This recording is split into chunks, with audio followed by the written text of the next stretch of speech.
The Galactic Council chamber buzzed with nervous energy as representatives from 12 different species gathered for an emergency session.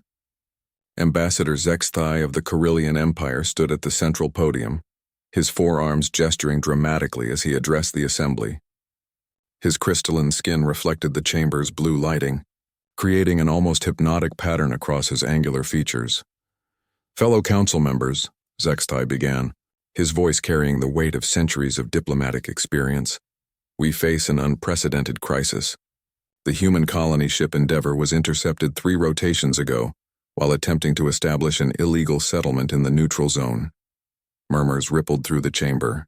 The humans were still relatively new to galactic politics, having achieved faster-than-light travel only 50 years prior.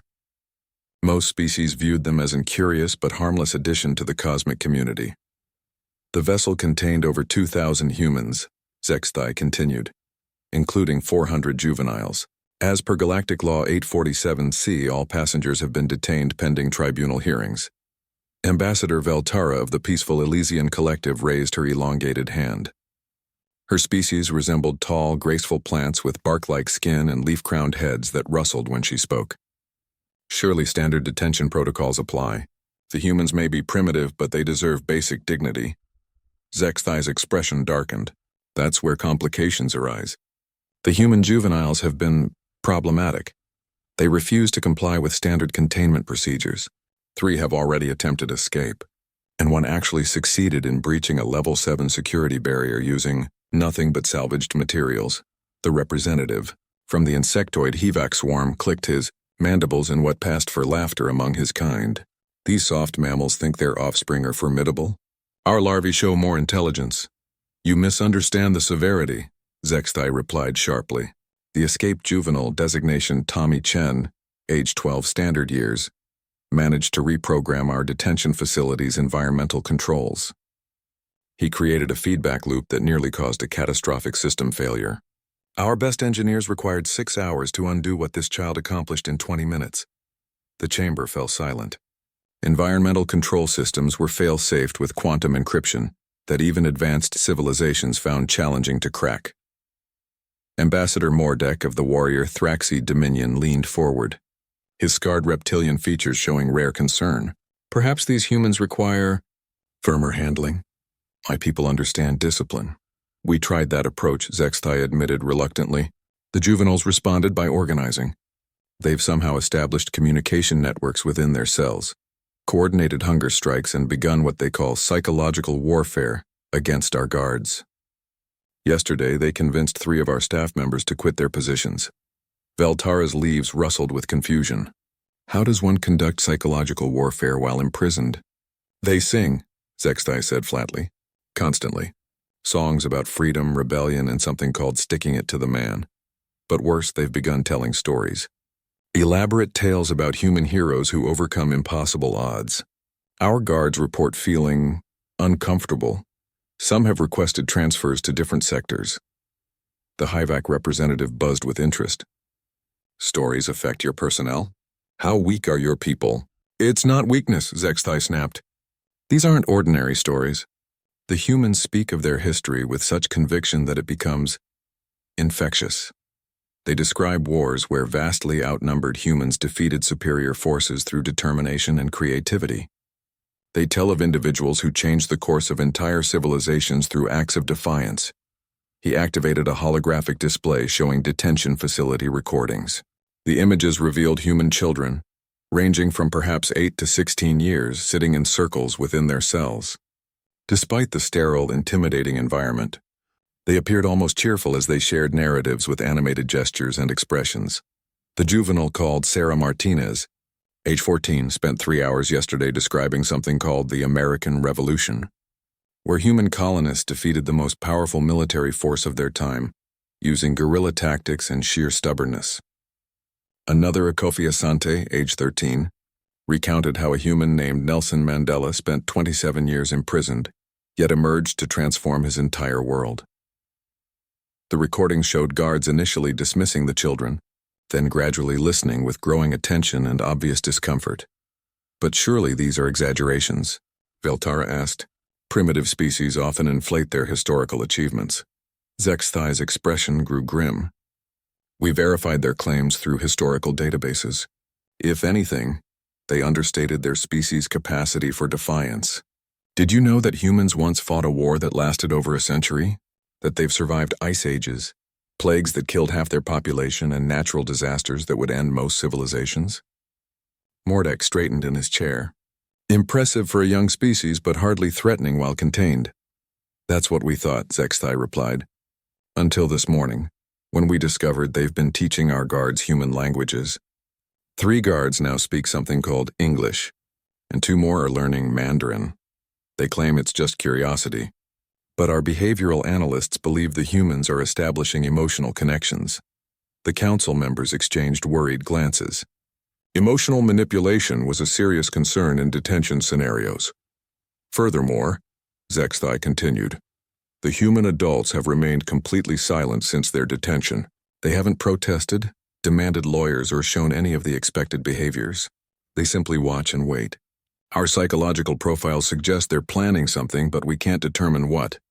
The chamber's atmosphere grew heavy with tension. Every species present had experience with rebellious populations, but none had encountered anything quite like this. What do you recommend?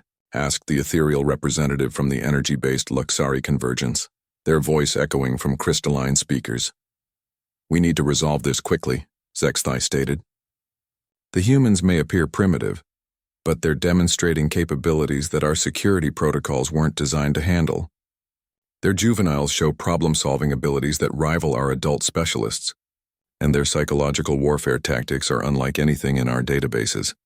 Ambassador Veltara's leaves drooped with concern. What aren't you telling us, Zexthai? The Carillion paused, his crystalline skin shifting to darker hues. This morning, one of our guards asked if he could bring the human children some recreational materials. When questioned about this unprecedented request, he simply said they reminded him of his own offspring, and that every child deserves hope.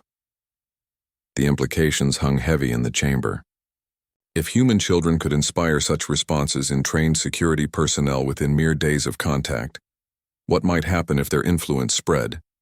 The situation requires immediate council intervention, Zexthai concluded, because if these human juveniles can affect our people this profoundly while imprisoned, we need to seriously reconsider whether detention is the appropriate response.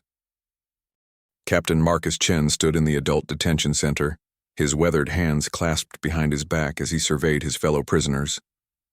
The silence among the humans was deafening, broken only by the hum of alien technology that surrounded them. Unlike their children who filled the facility with songs and stories, the adults had maintained perfect discipline since their capture. Day 4, whispered Dr. Elena Vasquez, the colony ship's chief medical officer. She moved closer to Marcus, pretending to examine a scratch on his arm. The kids are doing exactly what we hoped. Marcus nodded almost imperceptibly. The plan had been desperate, born from necessity when their ship was intercepted.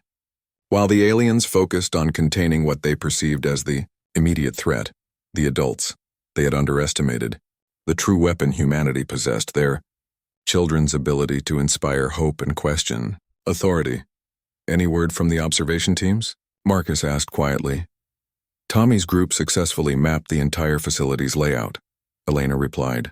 Sarah's team has identified 12 different species among the guards, along with their psychological profiles. And Kofi, she paused, a proud smile crossing her face. Kofi has 3 guards questioning why they joined the military in the first place. Through the transparent aluminum walls, they could see Carillion guards moving with less confidence than when they'd first arrived. Some walked slower, their crystalline skin flickering with uncertain colors. Others avoided eye contact with the human prisoners entirely. In the distance, the sound of children singing drifted through the facility's ventilation system. Today's song was We Shall Overcome, and even the adults felt their spirits lift hearing those young voices echo through the sterile corridors. Guard Captain Texmari of the Carillion Empire paused outside the adult detention area, his forearms trembling slightly. In his 3 centuries of service, he had never encountered prisoners like these humans. The adults showed no fear, no anger, no desperation, only a patient confidence that deeply unsettled him. Captain Chen, Texmari said, activating the communication system. Your children continue to disrupt facility operations. Marcus stepped forward, his expression calm but alert. Children have active minds, Captain. They need stimulation, purpose, hope. Cage any young creature and it will find ways to express its nature. They are teaching our guards your languages, Texmari accused. This violates detention protocols. Knowledge shared freely isn't a violation, Marcus replied. It's education. Perhaps your people are simply curious about different perspectives. Texamari's skin flickered red with frustration. Your species shows no respect for authority. How do you maintain social order? Marcus considered the question carefully. We've learned that true order comes from people choosing to cooperate, not from forcing compliance. Authority earned through respect lasts much longer than authority maintained through fear. The alien captain studied the human leader intently. Your military records indicate extensive combat experience. Yet you advocate cooperation? I've seen what happens when people have nothing left to lose, Marcus said quietly. I've also seen the incredible things humans accomplish when they believe in something greater than themselves. Your people are beginning to understand that difference. Meanwhile, in the juvenile detention area, 14-year-old Sarah Martinez had gathered a group of younger children around her. Their assigned guard, a young Elysian named Branch Singer Velnoth, found himself listening despite his better judgment. Today I want to tell you about a woman named Rosa Parks, Sarah announced, her voice carrying clearly through the cell block. She was just a regular person like any of us, but she changed history by doing something simple. She refused to give up her seat. Velnoth's bark-like skin rippled with curiosity. His people valued harmony above all else, and the concept of productive rebellion was foreign to their nature. Why would refusing to move be important? Asked 8-year-old Liu Wei, playing his part perfectly in the educational theater they'd created. Because sometimes, Sarah explained, the rules are wrong. And when rules are wrong, good people have a responsibility to disobey them peacefully. Rosa Parks knew she might be arrested, but she also knew that standing up for what's right was more important than staying safe. Velnoth shifted uncomfortably.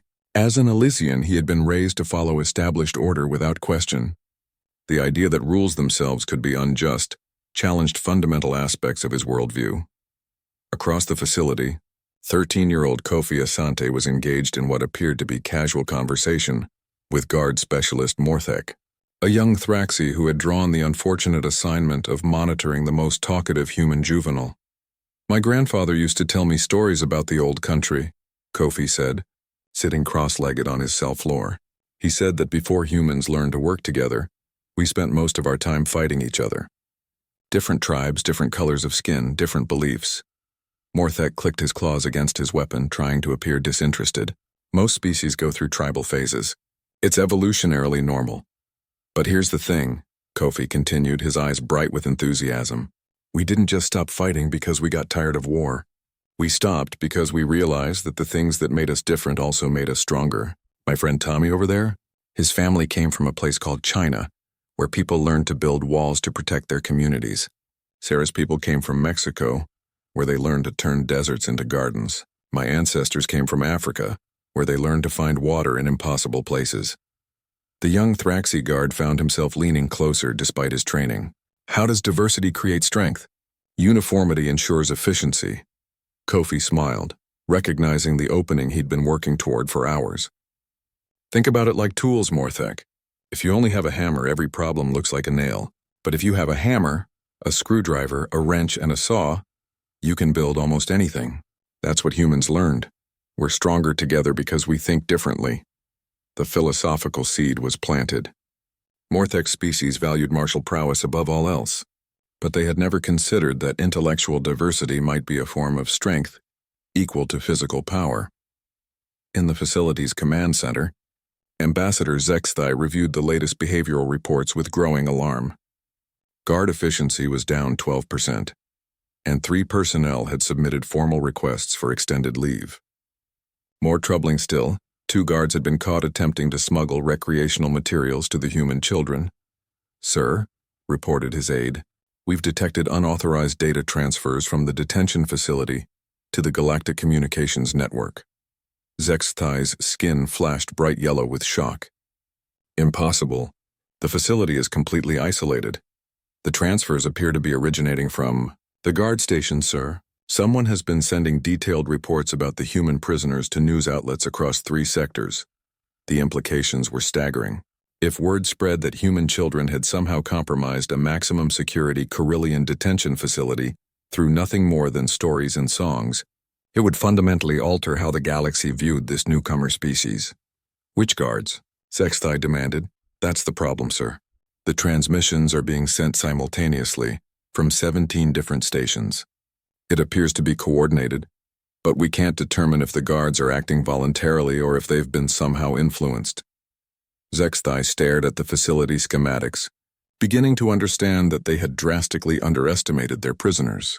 The human adult's silence wasn't passive compliance, it was strategic patience. And their children weren't simply being disruptive. They were conducting a sophisticated, psychological campaign that was systematically undermining the foundation of the detention operation. For the first time in his long diplomatic career, Ambassador Sexthai wondered if the Corellian Empire had made a terrible mistake. The Galactic News Network's emergency broadcast reached every inhabited system within 48 hours. Anchor Cythera of the Neutral Nexus Coalition stood before a holographic display showing the Corellian detention facility. Her scaled features grave with concern. This is GNN with breaking news from the Outer Rim. Leaked.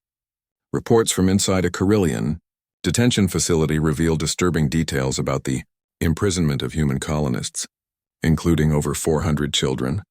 What began as a routine violation of neutral zone treaties has escalated into what experts are calling a potential humanitarian crisis.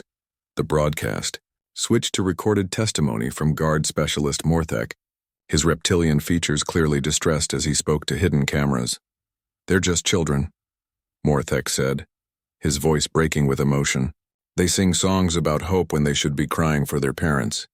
They tell stories about overcoming impossible odds when they should be broken by despair. I've served in combat zones across 3 sectors, but nothing prepared me for the guilt of keeping kids in cages." The leaked footage showed human children maintaining routines within their cells, exercising, teaching each other lessons, and organizing games with makeshift materials. Despite their imprisonment, they appeared remarkably resilient and organized. Across the galaxy, reaction was swift and severe.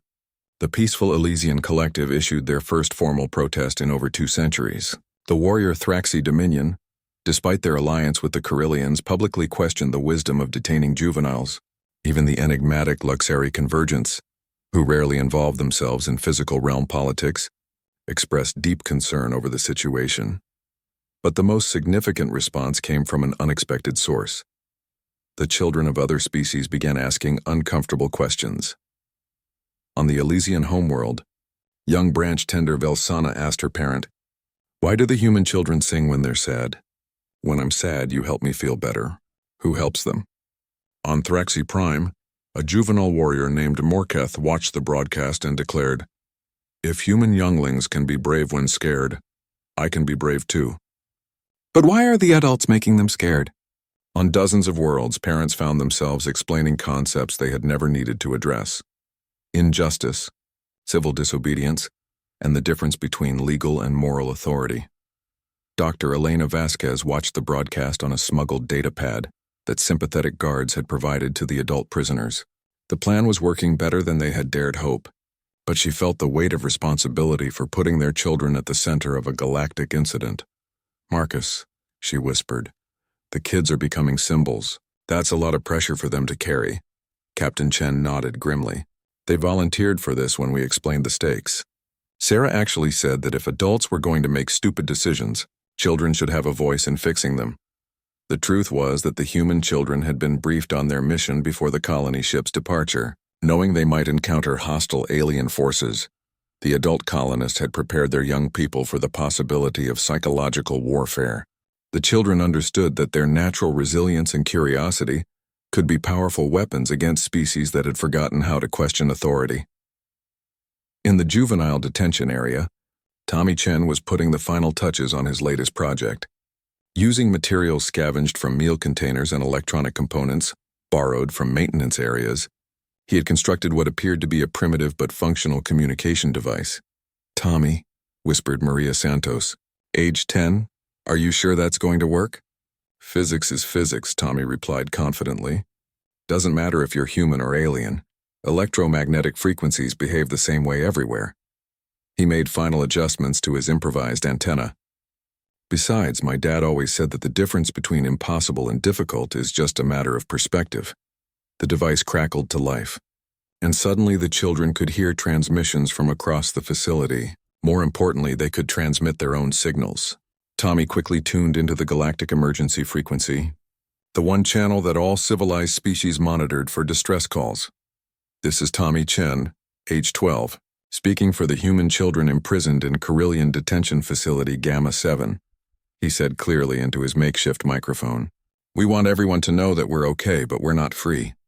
We've been separated from our families for breaking a law we didn't know existed, in a place we were told was neutral territory. The transmission sent shockwaves through galactic communications networks. Never before had children directly addressed the galaxy's political leadership. We don't hate our guards, Tommy continued. Most of them are good people doing what they've been told to do. But we want everyone to understand something important. Humans don't stay quiet when things are wrong. We don't accept unfairness just because it's legal. And we teach our children to question everything, especially authority that can't explain itself. The broadcast was quickly cut off, but not before major news networks across 12 sectors had recorded every word. The image of a 12-year-old human child, imprisoned but unbroken, speaking truth to galactic power, became an instant symbol of resistance. Ambassador Zextai stormed into the facility's command center, his crystalline skin blazing red with fury. How did a primitive juvenile construct a communication device capable of breaching our security protocols? Chief Engineer Colmex's 4 hands trembled as he examined Tommy's improvised transmitter. Sir, this device shouldn't work according to our understanding of their technological capabilities. But the human juvenile has somehow created a quantum resonance feedback loop using nothing but metal scraps and basic electronic components. That's impossible. The transmission is being rebroadcast across 17 sectors, sir. The human child's words are being translated into over 300 languages. Social media platforms are calling it the freedom frequency. Zextai felt his worst fears materializing. The humans weren't just disrupting his facility, they were challenging the entire galactic order. Their children's simple refusal to accept captivity without question was inspiring others to examine their own compliance with authority. In the adult detention area, Captain Chen allowed himself a small smile as reports filtered in through the increasingly sympathetic guard network. The children's broadcast had accomplished something no military force could. It had forced the galaxy to see the situation through innocent eyes. Elena, he said quietly, contact the Galactic Civil Rights Commission. Tell them we're ready to negotiate, but only if they include youth representatives in the talks. Youth representatives? Elena asked, confused.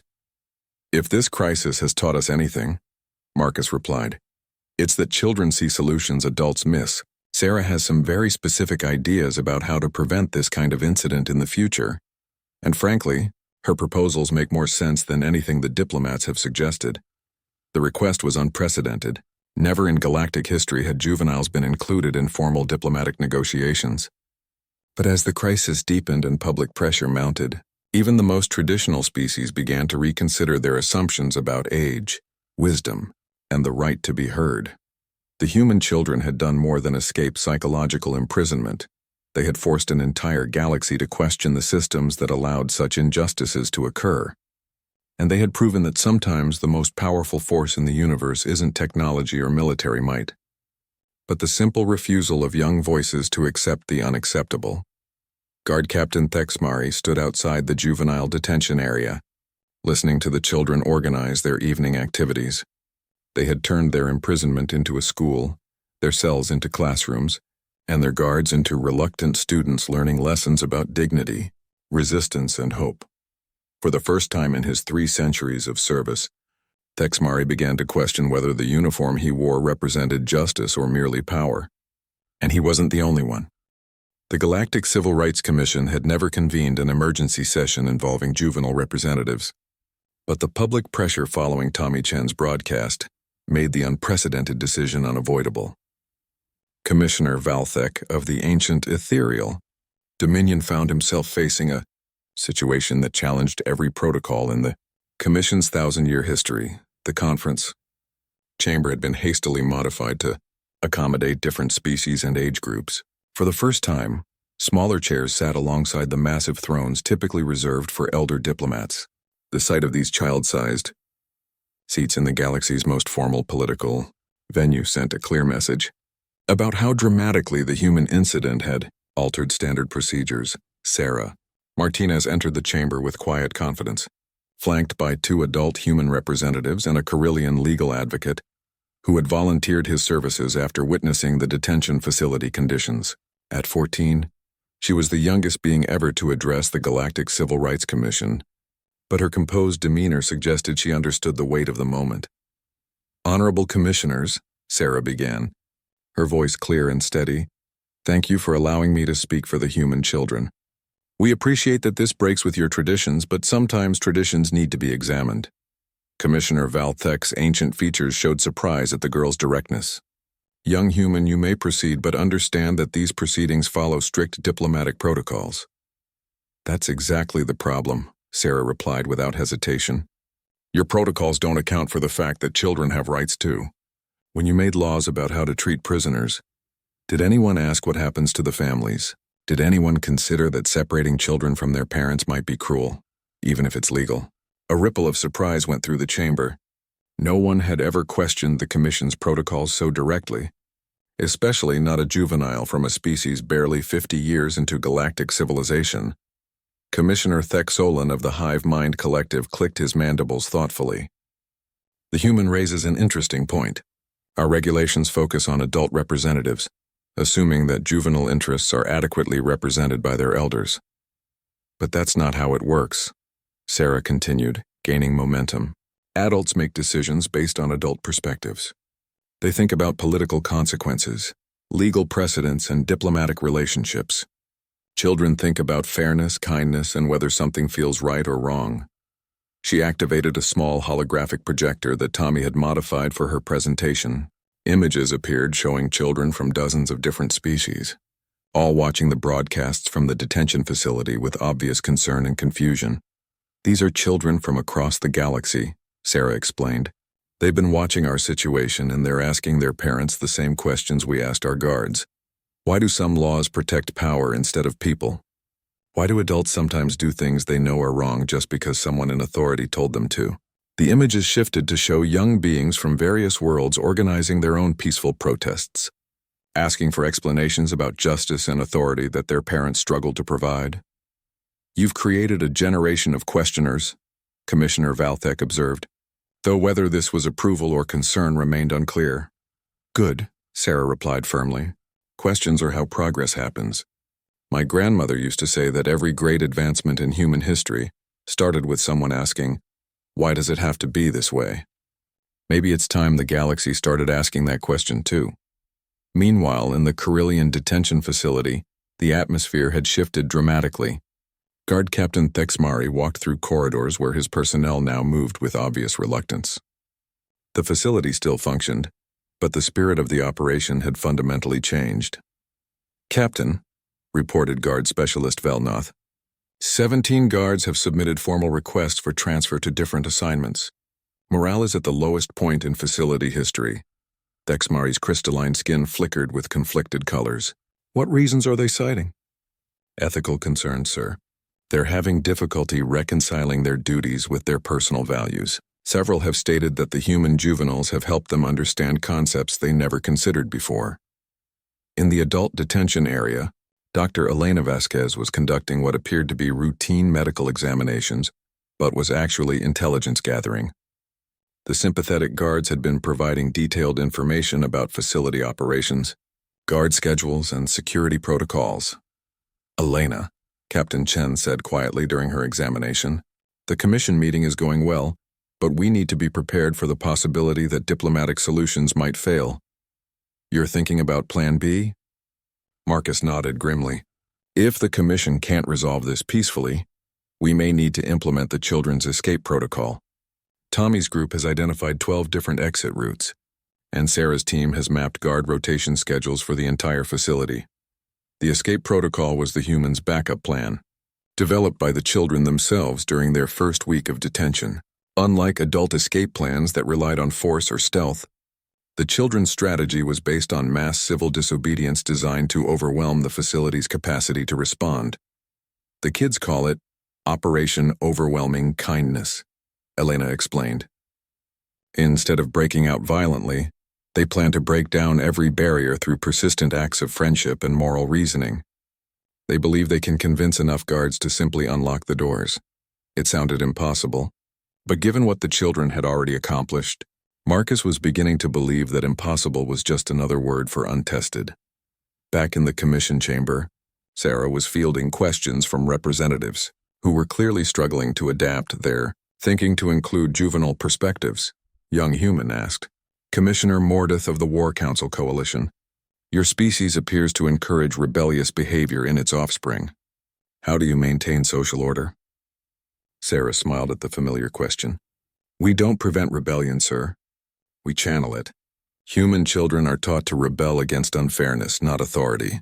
There's a big difference between questioning rules and rejecting all structure. Can you explain this distinction?"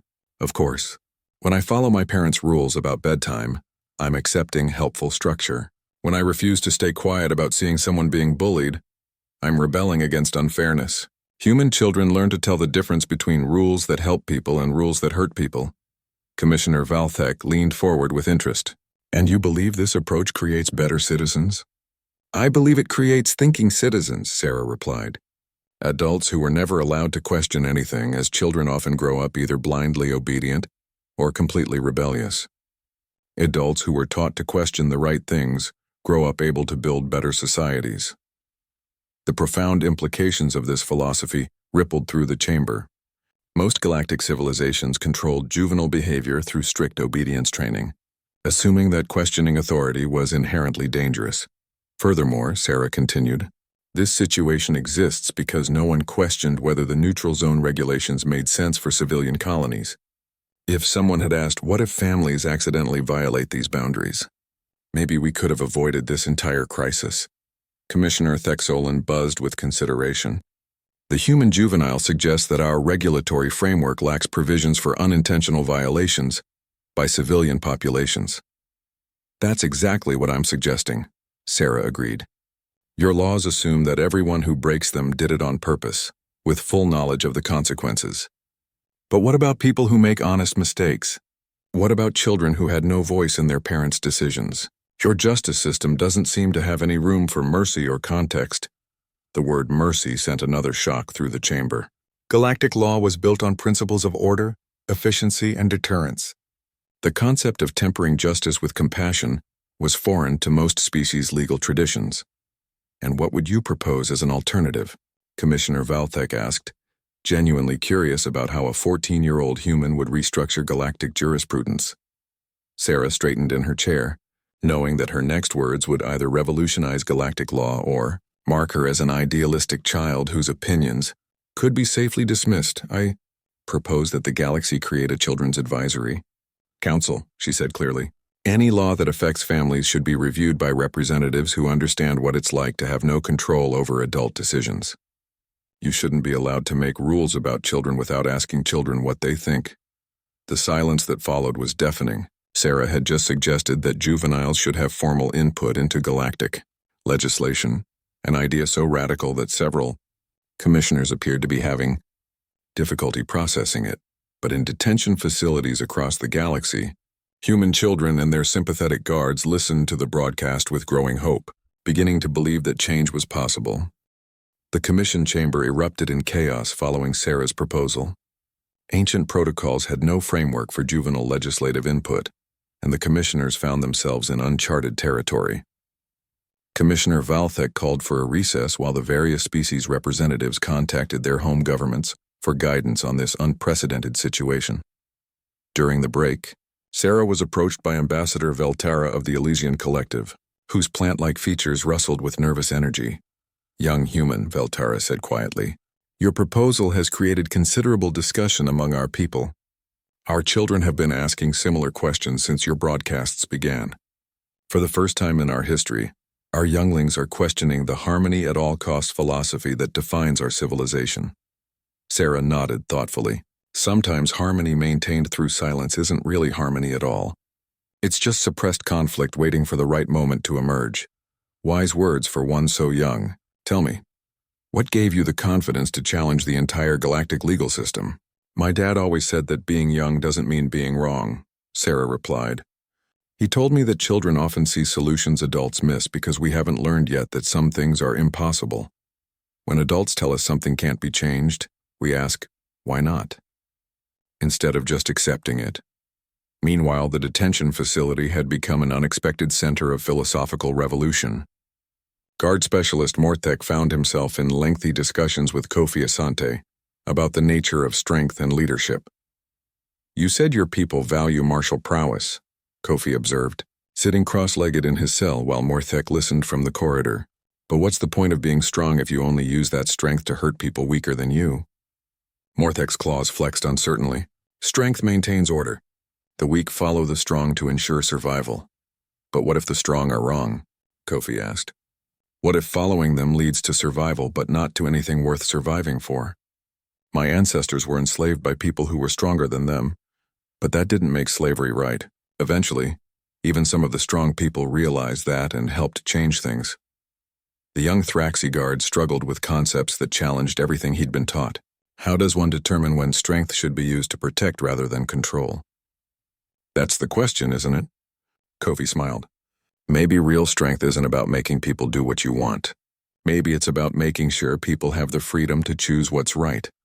In another section of the facility, Tommy Chen was demonstrating advanced engineering concepts to a group of increasingly amazed alien technicians.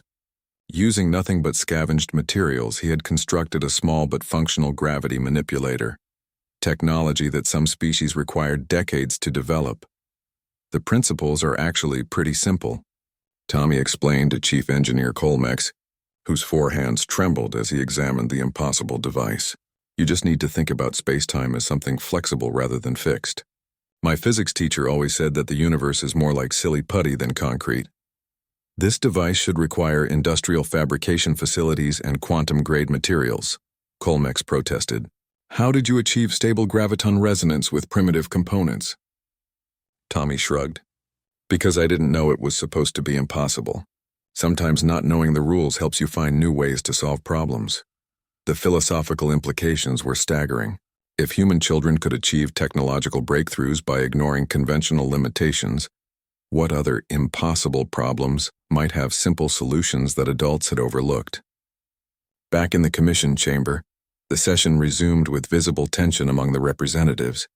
Commissioner Valthek's ancient features showed the strain of grappling with concepts that challenged millennia of established governance.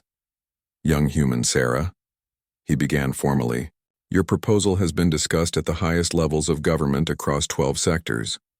While some find merit in your suggestions, others consider juvenile political participation to be fundamentally dangerous to social stability.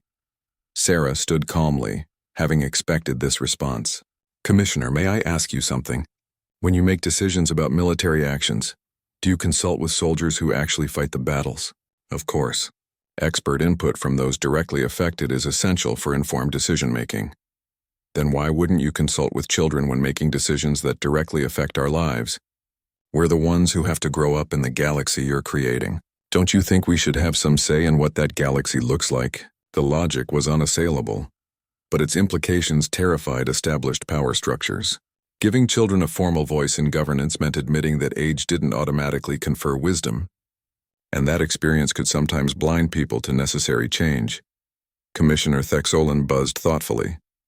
The human raises valid points, but implementation presents enormous challenges.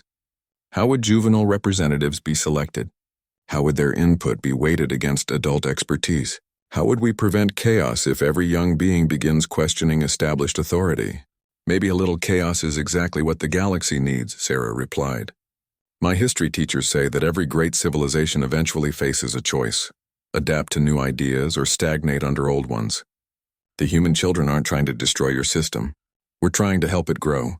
She activated her holographic projector again, showing data that Tommy had compiled from facility observations.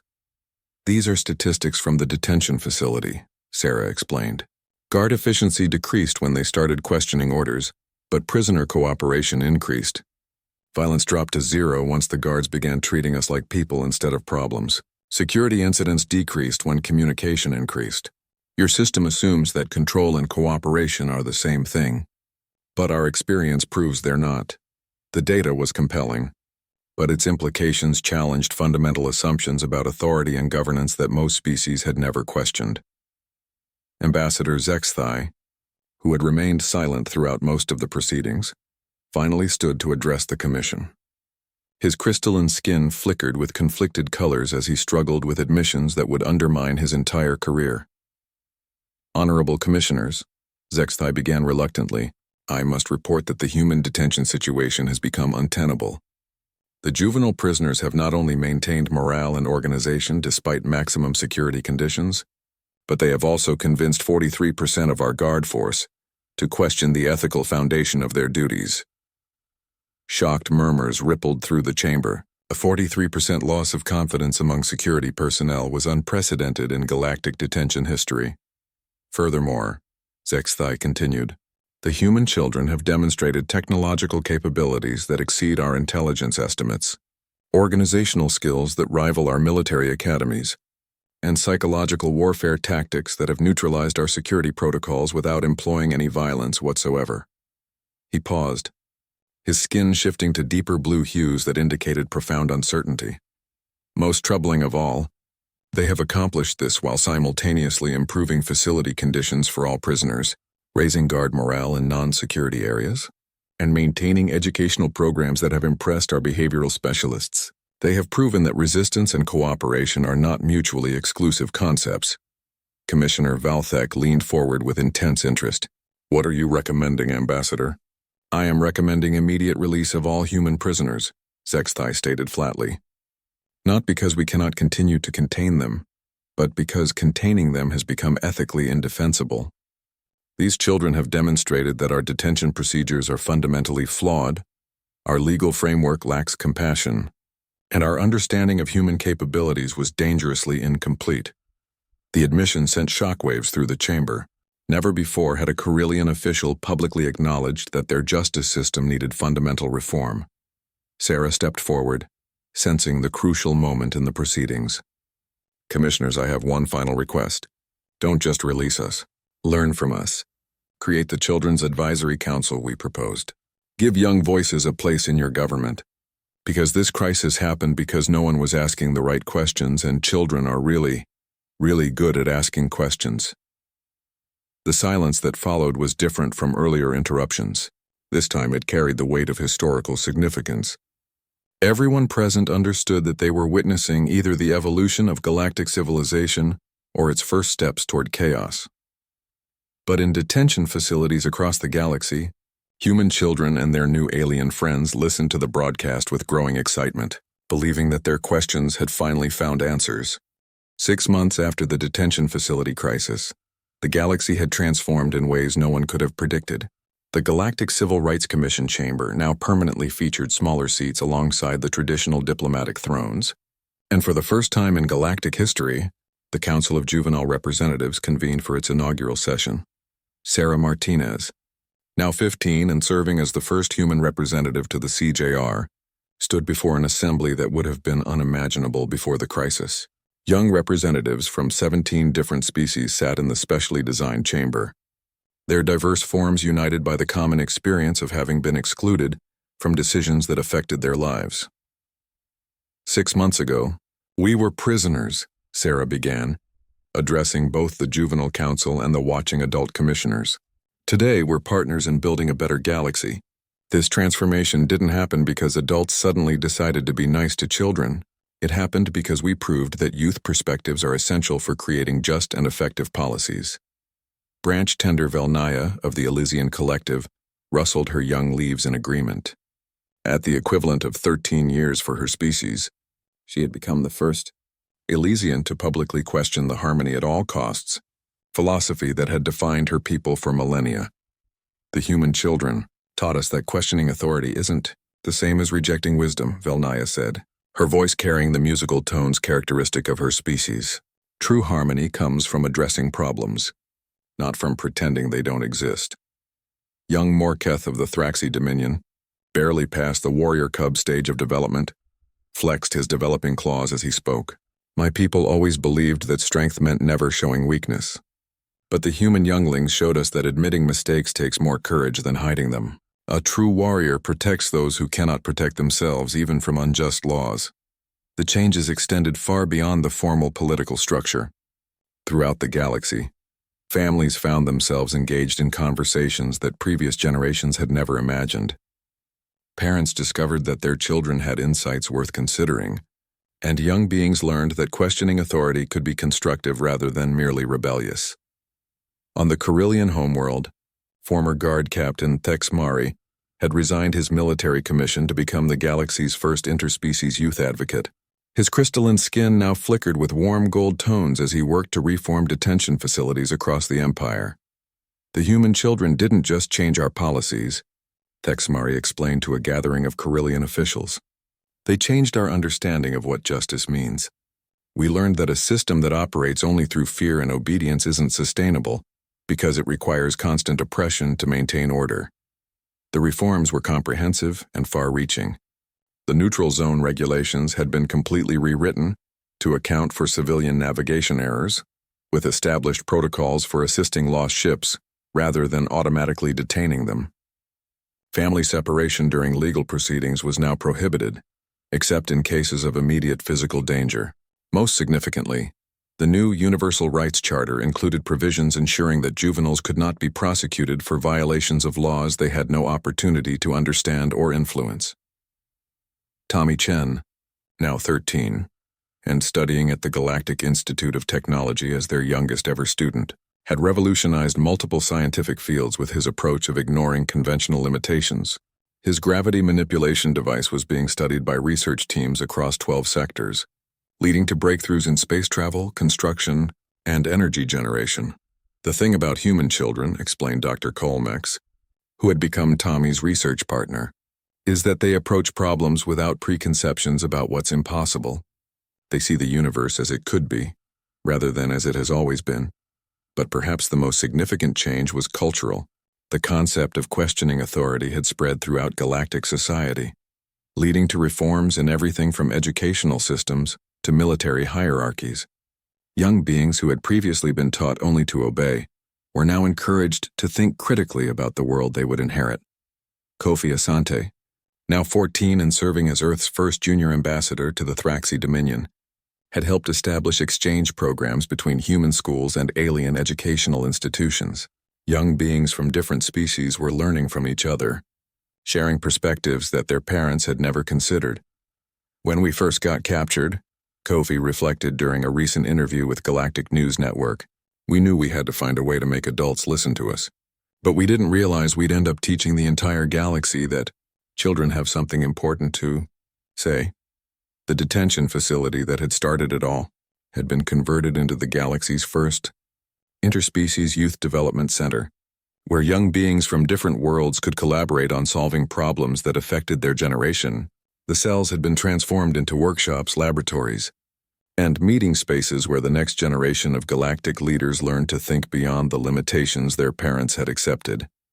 Captain Marcus Chen, now serving as Director of Colonial Relations for the Human Federation, often visited the center to observe how his daughter and her friends continued to challenge conventional thinking. We taught our children to question everything, Marcus said during a recent speech to the Galactic Colonial Council. We just didn't expect them to question us so effectively. But that's exactly what the galaxy needed, fresh perspectives from people who hadn't learned yet that some problems were supposedly unsolvable. Dr. Elena Vasquez had established the first Galactic Center for Family-Centered Justice, working to ensure that legal systems across the galaxy considered the impact of their decisions on children and families.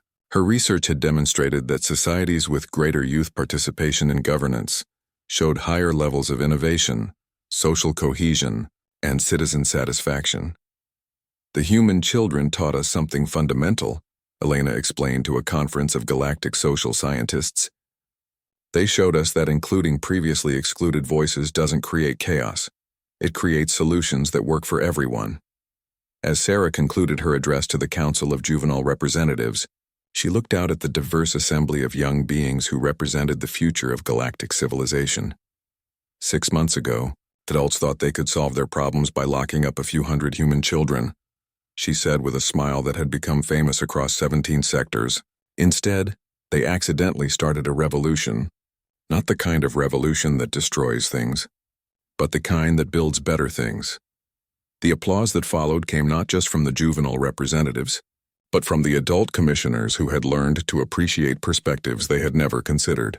As the session concluded, beings of all ages began working together on legislation that would have been unimaginable before a group of imprisoned human children had asked the simple question, why does it have to be this way? Outside the chamber windows, ships from dozens of worlds carried young delegates home to continue the work of building a more inclusive galaxy. Among them was a small transport bearing the insignia of the Human Colonial Federation, carrying children who had transformed captivity into catalyst for galactic change. The universe had learned an important lesson. Sometimes the most powerful force for progress isn't military might or technological advancement, but the simple refusal of young voices to accept injustice as inevitable. And sometimes the most dangerous thing you can do to an unjust system is to imprison the children who refuse to stop asking, why? The galaxy would never be the same, and that was exactly what it had needed all along.